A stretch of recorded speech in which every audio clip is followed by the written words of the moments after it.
شفق اس کے لبوں سے ٹوٹے ہوئے الفاظ نکلے۔ شفق جس کے چہرے کو اپنے ہاتھوں میں لے لیا، آنسو مسلسل اس کے خون آلود چہرے پر گرنے لگے۔ نہیں نہیں شہریار، ایسا مت کرو، کچھ مت کہو، میں تمہیں کچھ نہیں ہونے دوں گی، میں ہوں نا، میں ہوں۔ شفق کی آواز لرز رہی تھی، اس کی سانسیں بے ترتیب تھی۔ ارتضیٰ بھاگتے ہوئے آیا اور شہریار کے کندھوں کو سہارا دیا۔ بچاؤ، کوئی ایمبولینس بلاؤ، خون بہت بہہ رہا ہے۔ اس کی آواز میں گھبراہٹ صاف محسوس ہو رہی تھی۔ آمنہ بیگم دیوار کا سہارا لے کر کھڑی تھی، جیسے ان کی ہڈیاں جواب دے چکی ہوں۔ شاہسوار حیات کا چہرہ سرخ تھا، وہ سفیان کی طرف پلٹے۔ سفیان، کیا کر دیا تم نے؟ ان کی آواز میں وہ لرزتی ہوئی سختی تھی جو باپ کی حد سے بڑی برداشت کے بعد نکلتی ہے۔ سفیان چند لمحے وہیں کھڑا رہا، جیسے اس کے جسم نے حرکت کرنا چھوڑ دی ہو۔ ہاتھ سے پستول چھوٹا اور زمین پر گرا۔ وہ دھات کی ٹھنڈی آواز گونجی، جیسے کسی خواب کے ٹوٹنے کی گونج ہو۔ میں نے بس، وہ میری بہن، وہ بڑبڑانے لگا، لیکن آواز میں اب وہ طاقت نہ تھی جو گولی چلانے میں تھی۔ شہریار کا جسم تھرک رہا تھا، خون قمیص میں جذب ہو کر زمین پر پھیلتا جا رہا تھا۔ اس کی سانسیں اکھڑ رہی تھیں، ایک ایک سانس جیسے پہاڑ بن چکی تھی۔ شفق اس کے سینے پر جھکی، اس کے چہرے کو بار بار چھو رہی تھی۔ نہیں، تم کو کچھ نہیں ہوگا، آپ کو مجھے کچھ نہیں سننا، آپ صرف آنکھیں کھولے۔ شہریار نے ایک بار ہلکا سا سر ہلایا، شفق کو دیکھا اور پھر اس کی آنکھیں بند ہو گئی۔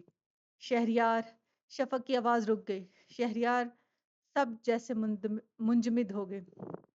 ایمرجنسی آپریشن تھیٹر کے باہر رات کی خاموشی ہر گزرتے لمحے کے ساتھ بوجھل ہوتی جا رہی تھی۔ گھڑی کی سوئیاں جیسے رک گئی ہوں۔ ارتضیٰ ایک لمحے کو بھی خاموش نہ بیٹھ سکا۔ وہ مسلسل دروازے کی طرف دیکھتا اور پھر بے اختیار دعا کے لیے ہاتھ اٹھا دیتا۔ شفق کرسی پر بے جان سی بیٹھی تھی، اس کے ہاتھوں پر اب بھی شہریار کا خون لگا ہوا تھا۔ ہر تھوڑی دیر بعد وہ کھڑے ہو کر آپریشن تھیٹر کی طرف دیکھتی، جیسے خود کو یقین دلانا چاہتی ہو کہ وہ زندہ ہے، وہ سانس لے رہا ہے۔ 2 گھنٹے گزرنے کے بعد آخر کار دروازہ کھلا۔ ایک درمیانی عمر کا ڈاکٹر باہر آیا، چہرے پر تھکن اور آنکھوں میں سنجیدگی۔ کون ہے؟ شہریار شاہ کے ساتھ۔ ارتضیٰ اور شفق فوراً کھڑے ہو گئے۔ ڈاکٹر، کیسے ہیں وہ؟ شفق کی آواز کانپ رہی تھی۔ ڈاکٹر نے ہلکی سی مسکراہٹ کے ساتھ کہا، گولیاں اس کی کمر کے نچلے حصے سے نکال لی گئی ہیں، کافی خون بہہ چکا تھا، مگر آپریشن کامیاب رہا۔ ابھی وہ بے ہوش ہے، مگر خطرے سے باہر ہے۔ شفق نے بے اختیار آنکھیں بند کی اور شکر ادا کیا۔ شکر ہے یا اللہ۔ اس کی آنکھوں سے آنسو رواں ہو گئے۔ ارتضیٰ نے بھی سکون کا سانس لیا۔ ڈاکٹر، کیا ہم اسے دیکھ سکتے ہیں؟ فی الحال نہیں، وہ ہوش میں آ جائے تو آپ کو اطلاع دے دی جائے گی۔ تقریباً آدھے گھنٹے بعد ایک نرس اچانک بھاگتی ہوئی باہر آئی۔ ڈاکٹر صاحب، جلدی آئیں، پیشنٹ کو سانس نہیں آ رہی۔ ڈاکٹر کے چہرے کا رنگ اڑ گیا۔ کیا؟ فوراً آکسیجن لیول چیک کرو۔ ڈاکٹر تیزی سے اندر داخل ہوا۔ پیچھے سے نرسز آکسیجن سلنڈر اور میڈیکل کٹس کے ساتھ لپکیں۔ شفق جیسے دوبارہ بے جان ہوگی۔ ارتضیٰ بھائی، یہ کیا کہہ رہی تھی نرس؟ سانسیں نہیں آ رہی، مگر ابھی تو ڈاکٹر نے کہا تھا وہ خطرے سے باہر ہے۔ ارتضیٰ نے شفق کا ہاتھ مضبوطی سے تھاما۔ حوصلہ رکھو شفق، شہریار کو کچھ نہیں ہوگا۔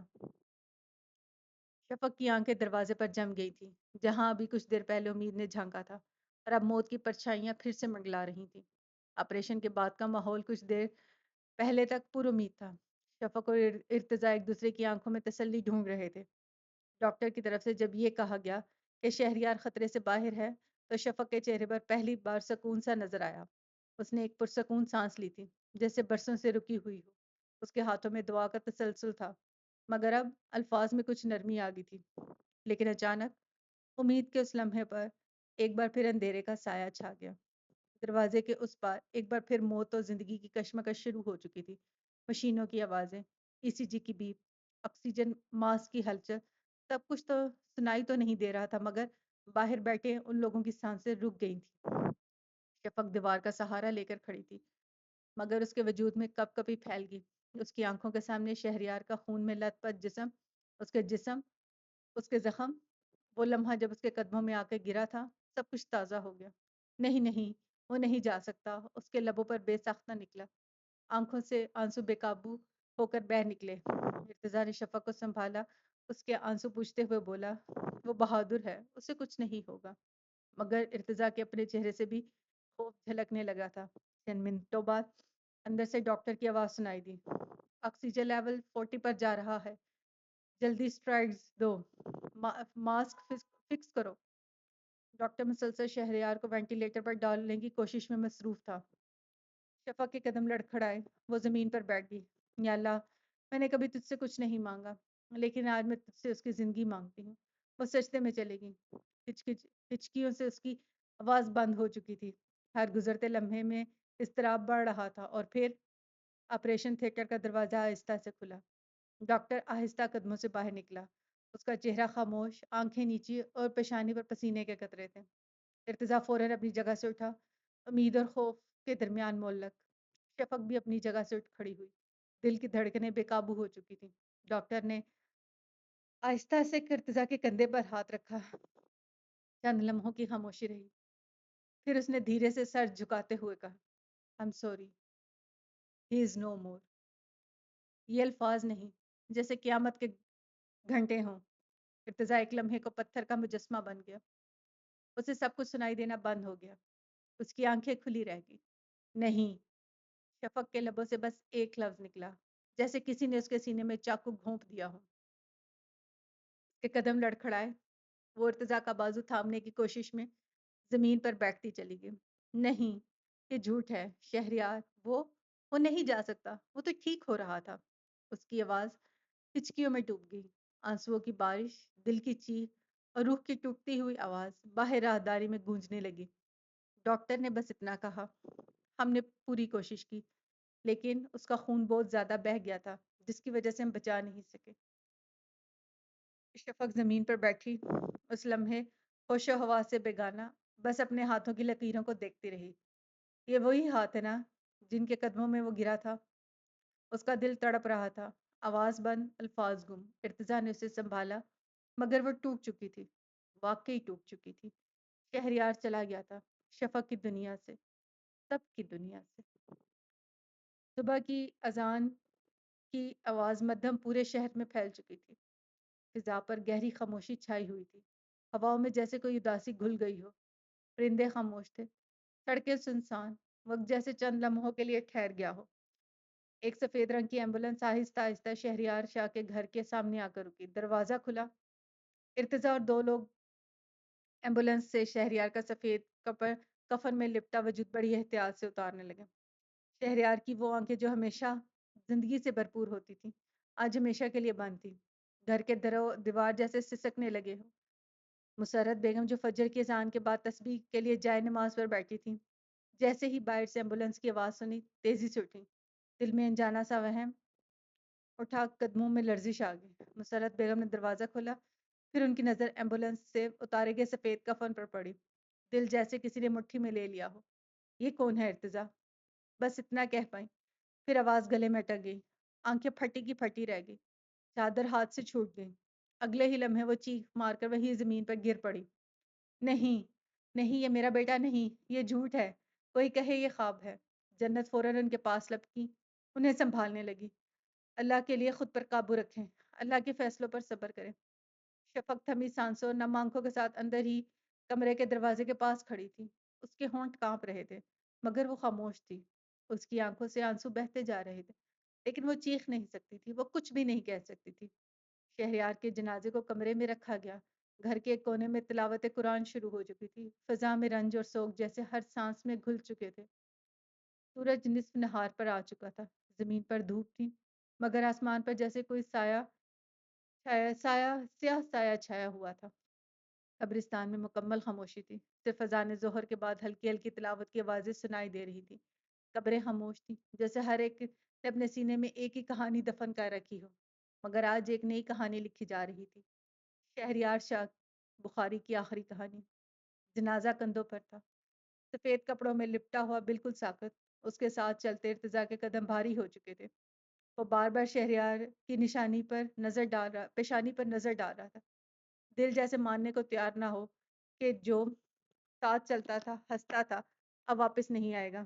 قبر تیار تھی، نئی کھودی گئی مٹی کی خوشبو آج عجیب سی تھی، کچھ بے وفائی کی، کچھ بچھڑنے کی، کچھ سوالوں کی۔ پرویز شاہ بخاری، وہ شخص جو ہمیشہ باوقار، مضبوط اور خاموش مزاج رہا تھا، آج جیسے پتھر کا بن چکا تھا۔ آنکھیں خشک تھی لیکن اندر کی دنیا جیسے ٹوٹ پھوٹ کا شکار تھی۔ انہوں نے خود آگے بڑھ کر اپنے بیٹے کی کفن میں لپٹی ہوئی میت کو قبر کے دہانے تک پہنچایا۔ پہلا قدم اندر رکھا، آہستہ، ہاں تھامو۔ انہوں نے خود اپنے ہاتھوں سے اپنے جگر کے ٹکڑے کو تھاما۔ ارتضیٰ نے بھی قدم اندر رکھا۔ پھر ان دونوں نے دھیرے دھیرے شہریار کے وجود کو اس کی قبر میں اتارا۔ کفن کے کنارے سنبھالتے وقت ارتضیٰ کے ہاتھ کانپ رہے تھے، مگر اس نے خود کو مضبوط رکھا۔ پرویز شاہ نے ایک آخری بار شہریار کے چہرے پر نظر ڈالی، وہ چہرہ جو بچپن میں ان کے ہاتھوں پر لیٹ کر سوتا تھا، جو کالج کے دنوں میں ضد کرتا تھا، جو ہر نماز کے بعد دعاؤں میں شامل ہوتا تھا، آج خاموش تھا، سکون میں تھا۔ مگر اس سکون نے پرویز شاہ کے اندر ایک طوفان برپا کر دیا تھا۔ انہوں نے اپنی انگلیوں سے شہریار کے بالوں پر آخری بار ہاتھ پھیرا۔ ارتضیٰ نے ایک آخری نظر شہریار کے چہرے پر ڈالی۔ ارتضیٰ حیات کو بے ساختہ اپنی اور شہریار کی گفتگو یاد آئی۔ شادی کر رہے ہو اس سے؟ ارتضیٰ حیات، ہاں کر رہا ہوں، یہ جانتے ہوئے بھی کہ وہ کسی اور کو پسند کرتی ہے۔ ہاں، یہ سب جانتے ہوئے بھی۔ مت کرو ارتضیٰ، ایسا مت کرو، وہ مر جائے گی، اور میں بھی۔ خدا کے لیے ایسا مت کرو، اسے مجھ سے مت چھینو۔ شہریار شاہ بخاری نے کہا تھا کہ وہ مر جائے گا شفق حیات کے بغیر، اور آج وہ اپنی بات سچ کر گیا تھا۔ وہ مر چکا تھا اور اب سپرد خاک ہو رہا تھا، ہمیشہ کے لیے۔ پھر دونوں نے کفن کو سیدھا کیا اور باہر والوں کو اشارہ کیا۔ مٹی ڈالنے کا وقت آ چکا تھا۔ پہلی مٹھی مٹی پر پہلی مٹھی مٹی پرویز شاہ نے اپنے ہاتھ سے ڈالی۔ وہ ہاتھ جس نے کبھی شہریار کو دنیا میں لوریاں دی، آج وہی ہاتھ اسے زمین کی آغوش میں سناٹا دینے جا رہے تھے۔ ارتضیٰ نے اگلی مٹھی ڈالی۔ ہر ذرہ مٹی کے ساتھ ایک یاد دفن ہو رہی تھی، ایک رشتہ مٹی ہو رہا تھا۔ دھیرے دھیرے قبر بھر گئی، فاتحہ خوانی مکمل ہوئی، لوگ واپس جانے لگے، لیکن پرویز شاہ بخاری دیر تک قبر کے پاس بیٹھے رہے، خاموشی سے، جیسے زمین سے مخاطب ہوں، جیسے ان کی ساری زندگی اب اس مٹی کے نیچے دفن ہو چکی ہو۔ شہریار شاہ بخاری سبرتے خاک ہو چکے تھے۔ بس اتنی سی بات تھی، لمحوں کا کھیل تھا، اور سب کچھ بدل گیا۔ چند گھنٹے پہلے جو شخص زندگی کی سانسیں لے رہا تھا، اب وہ خاموش تھا، خود میں سمٹا ہوا، پتھر کی مانند ساکت، اور دنیا سے رخصت۔ شہریار شاہ بخاری، وہ جو کبھی مسکراہٹ بانٹا کرتا تھا، آج خود ایک خاموش آنسو بن کر رہ گیا ہے۔ زندگی ہار گئی اور موت جیت گئی، بس لمحوں کی بات تھی، اور شہریار شاہ بخاری ہمیشہ کے لیے اس دنیا سے رخصت ہو گیا۔ رات اپنے پورے سناٹے کے ساتھ ہر کونے میں اتر چکی تھی۔ گھر کی فضا میں ایک عجیب سا سناٹا تھا۔ ارتضیٰ آہستہ آہستہ دروازہ کھول کر اندر داخل ہوا۔ قدم بھاری تھے، بغیر سوچے، بغیر کچھ چاہے اس نے قدم خود بخود شفق کے کمرے کی طرف موڑ دیا۔ دروازہ کھلا تھا، اندر ہلکی پیلی روشنی جا رہی تھی۔ کمرے خاموش سا ماتم برپا تھا۔ جنت ایک کونے میں بیٹھی تھی، ان کی گود میں شفق نے سر رکھا تھا۔ شفق کی آنکھیں بند تھی، مگر آنسو بہہ رہے تھے، بغیر آواز کے۔ ارتضیٰ دروازے پر رکا، پھر آہستگی سے دستک دی۔ شفق نے آہستہ سے آنکھیں کھولی، اس کی نگاہیں سیدھی ارتضیٰ سے ٹکرائیں۔ چند لمحے خاموشی میں قید ہو گئے، پھر شفق نے فوراً جنت کی گود سے سر اٹھایا اور تیزی سے اٹھ کر اس کے قریب آئی۔ وہ ایک دم اس کا گریبان پکڑ کر چیخی، آگے آپ؟ ارتضیٰ نے سر جھکا لیا، کچھ کہنے کو الفاظ ہی نہیں۔ شفق کی آواز لرزتی ہوئی اب مزید بلند ہوگی، دفنا آئے اسے، دفنا آئے شہریار کو۔ ارتضیٰ نے بس آہستہ سے اس بات میں سر ہلا دیا۔ شفق کی سانسیں اکھڑنے لگی، اس کی آنکھوں سے آنسو زوروں زاروں کے تار بہنے لگے۔ وہ تو آپ کا دوست تھا نا، تو پھر آپ اسے کیسے چھوڑا ہے؟ کیسے؟ ارتضیٰ نے ایک قدم آگے بڑھایا، اس کے ہاتھ کانپ رہے تھے۔ وہ شفق کے ہاتھوں کو اپنے گریبان سے آہستہ سے ہٹانے لگا اور اسے نرمی سے اپنے سینے سے لگایا۔ شفق اس کے سینے سے لگتے ہی پوری طرح ٹوٹ چکی تھی۔ وہ چلا گیا ارتضیٰ بھائی، وہ چلا گیا، وہ واپس نہیں آئے گا۔ وہ کہتا تھا میں تمہیں کبھی اکیلا نہیں چھوڑوں گا، لیکن آج اس نے مجھے اکیلا چھوڑ دیا۔ اس کی آواز بچوں جیسی ہو گئی، کمزور، خالی۔ ارتضیٰ نے ہونٹ بھینچے، آنکھیں بند کر لی۔ شفق اس کے سینے سے لگی سسکیاں لیتی رہی، اس کے الفاظ بے ترتیب ہو گئے۔ میں نے اسے آخری بار ٹھیک سے دیکھا بھی نہیں، میں نے اس سے معافی بھی نہیں مانگی، یہ سب میری وجہ سے ہوا، وہ میری وجہ سے اس دنیا سے چلا گیا۔ ارتضیٰ کچھ نہیں بولا۔ شفق نے اس کے سینے سے سر اٹھایا اس کی آنکھیں لال تھیں۔ ارتضیٰ نے کچھ کہنا چاہا مگر زبان نے ساتھ نہ دیا۔ کمرے میں مکمل خاموشی چھا گئی۔ دیوار پر گھڑی کی سوئیاں آگے بڑھ رہی تھیں لیکن اس کمرے میں وقت تھم چکا تھا۔ 2 دن بعد جمعرات، شہریار شاہ کی وفات کا تیسرا دن۔ صبح کی روشنی کمرے کے پردوں سے چھن کر اندر آ رہی تھی مگر گھر کی فضا پر سوگ کا گہرا سایہ اب بھی چھایا ہوا تھا۔ 3 دن گزر چکے تھے۔ 3 دن، مگر ایسا لگ رہا تھا جیسے صدی بیت چکی ہو۔ آج شہریار کی وفات کا تیسرا دن تھا۔ اس کے جانے کے بعد ہر شخص خاموش ہو گیا تھا، خاص کر شفق جو اب بھی ایک اپنے کمرے میں بند تھی۔ سفیان 3 دن سے غائب تھا۔ شہریار کو گولی لگنے کے بعد سفیان موقع سے فرار ہو گیا تھا۔ نہ وہ ہسپتال پہنچا، نہ جنازے میں شریک ہوا، نہ کسی نے اس کی آواز سنی، بس جیسے زمین نکل گئی ہو یا آسمان نے چھپا لیا ہو۔ پولیس مسلسل اسے تلاش کر رہی تھی۔ شہر کے داخلی اور خارجی راستے، ہوٹلز، دوستوں کے گھر، یہاں تک کہ موبائل لوکیشن بھی چیک کی جا چکی تھی مگر کوئی نشان نہیں ملا۔ محلے والوں کے بیانات بھی لیے گئے تھے مگر سب کے ایک جیسے تھے مگر بے سود، اس کا کوئی نام و نشان نہیں تھا۔ ناشتے کی میز پر صرف 2 لوگ موجود تھے، آمنہ بیگم اور شاہ سوار حیات۔ وہی میز جس پر کبھی کہہ کے گونجتے تھے، چائے کے کپ کے ساتھ باتیں بھی چلتی تھی، آج سناٹے میں ڈوبی ہوئی تھی۔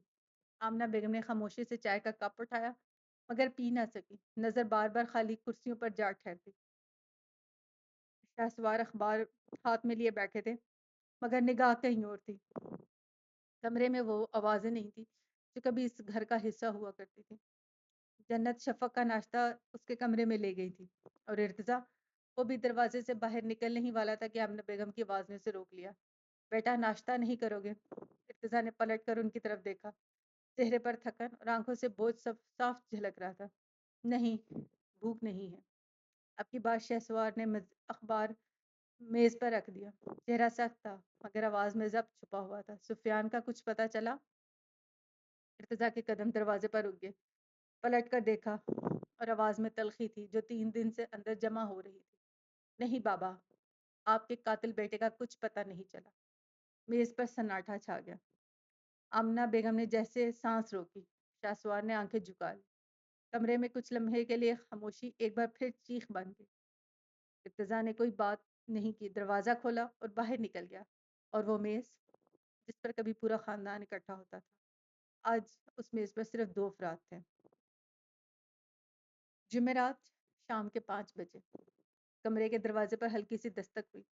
آ جاؤ، اندر سے مدھم سی آواز ہے۔ شفق نے دروازہ کھولا۔ کمرے میں اندھیرا تھا اور ہر طرف سگریٹ کی تیز بو پھیلی ہوئی تھی۔ ارتضیٰ بیڈ پر نیم دراز تھا، آنکھیں چھت پر اور دل شاید کہیں اور۔ جیسے ہی شفق اندر داخل ہوئی اس نے ایک کونے میں کھڑے ہو کر لائٹ آن کی اور فوراً کھانستی ہوئی پیچھے ہٹ گئی۔ شفق، تم یہاں؟ ارتضیٰ جھٹ سے اٹھ بیٹھا اور جلدی سے کمرے کی کھڑکیاں کھولنے لگا۔ آپ نے سگریٹ پی ہے؟ شفق کی آواز میں حیرت بھی تھی۔ آپ پہلے تو نہیں پیتے تھے۔ ارتضیٰ نے نظریں جھکا لی۔ کچھ لمحے یوں ہی خاموشی میں گزر گئے۔ وہ دروازے کے قریب کھڑا تھا اور شفق کھڑکی کے پاس۔ ارتضیٰ نے ایک تلخ سی مسکراہٹ لبوں پر لاتے ہوئے کہا اور پھر وہ آہستہ سے بولا، بس ایسے ہی، 1-2 کش لیے ہیں۔ اب کی بار شفق کی نظر سائڈ ٹیبل پر پڑی۔ ایک بڑی سی راکھ دان تھی جو مکمل طور پر بھری ہوئی تھی، نہ 3 نہ 4، کم از کم 10-12 جلی ہوئی سگریٹوں کی راکھ۔ کچھ مکمل ختم ہو چکی تھی، کچھ آدھی تھی، کچھ جل کر بس راکھ کا ایک خاکہ رہ گئی۔ ایشٹرے کے گرد ابھی بھی راکھ بکھری ہوئی تھی، کچھ سگریٹ کے فلٹر ٹیبل پر پڑے تھے جیسے پھینک دیے گئے ہوں۔ 1-2، اس کی آواز دھیمی تھی لیکن چپتی ہوئی۔ آپ تو کبھی نہیں پیتے تھے۔ ارتضیٰ نے پھر نظریں چرا لی۔ کمرے میں ہوا چلنے لگی تھی لیکن اندر کا بوجھ ویسا کا ویسا ہی تھا۔ چند لمحے بعد ارتضیٰ نے بات بدلنے کی کوشش کی، تمہیں کوئی کام تھا؟